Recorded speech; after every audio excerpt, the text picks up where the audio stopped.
Il ne fait aucun doute que la diplomatie est le mécanisme le plus important pour concilier les intérêts opposés des nations.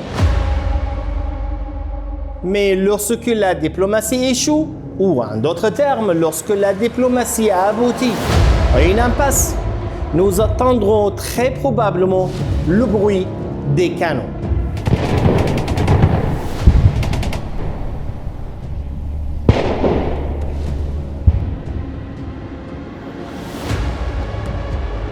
Récemment, un nouveau phénomène est apparu dans les relations internationales, qui est le déclin de la diplomatie en échange de l'avancée de la force militaire comme outil de règlement des différends. Le conflit russo-ukrainien en est la meilleure preuve.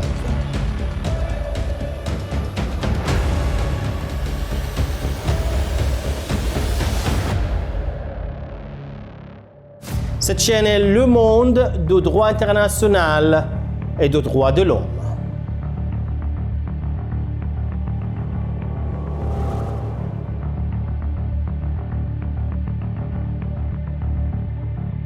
La diplomatie est le principal moteur des relations internationales. Sans aucun doute, l'importance de la diplomatie dans les relations internationales, car la diplomatie contribue à renforcer les intérêts conflictuels et les points de vue divergents entre les pays, ainsi qu'à résoudre les problèmes et régler les différends par des moyens pacifiques et à répandre la convivialité et la compréhension entre les pays, ce qui conduit finalement à la consolidation de la paix et de la prévention de la guerre. À la lumière des crises et des conflits dont le monde entier est témoin ce jour-ci, le recours à une solution pacifique au lieu d'une solution militaire est devenu une exigence internationale compte tenu des énormes budgets militaires et des pertes parmi les soldats et les civils. Lorsque la diplomatie échoue, l'armée intervient. Une phrase résumant l'histoire des guerres dans le monde, passée et présente, où les guerres commencent lorsque la diplomatie ne parvient pas à résoudre les conflits entre États. Le prix à payer fut terrible lorsque la diplomatie échoue à régler les conflits à travers le monde.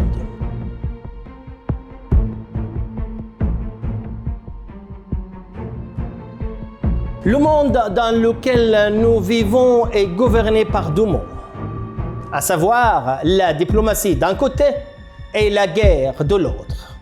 Lorsque les solutions politiques et diplomatiques échouent, la machine militaire est mise en marche.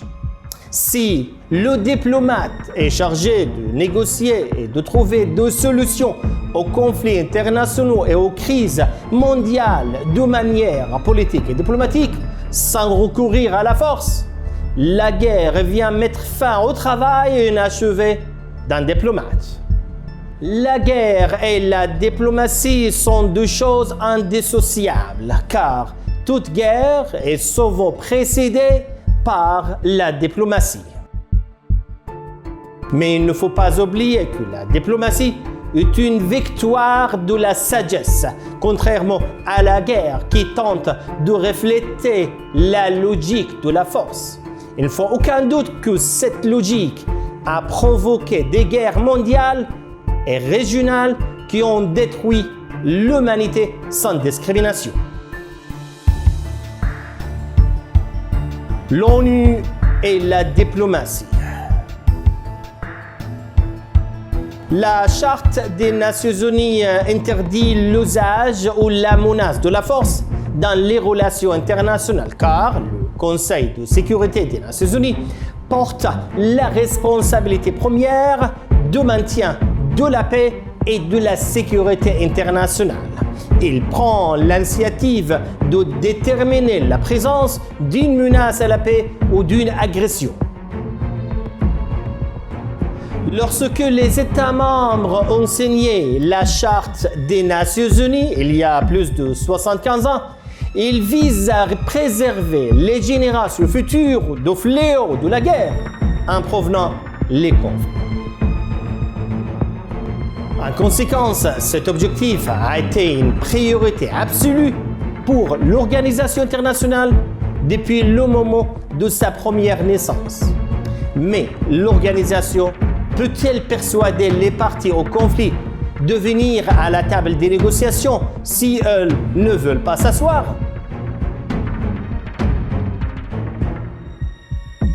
L'art de la guerre, c'est de soumettre l'ennemi sans combat.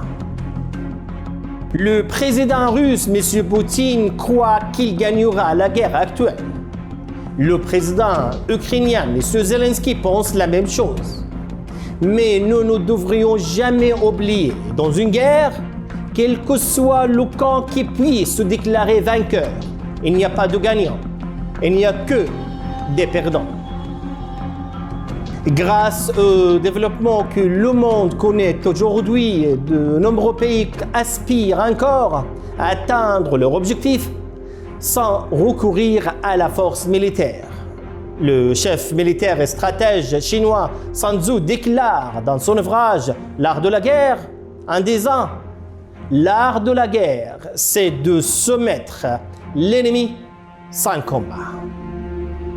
En tant qu'ancien secrétaire général des Nations Unies, Dag Hammarskjöld, qui a payé sa vie pour la paix, car il est mort dans un accident d'avion le 18 septembre 1961, alors qu'il était en mission de paix au Congo, a dit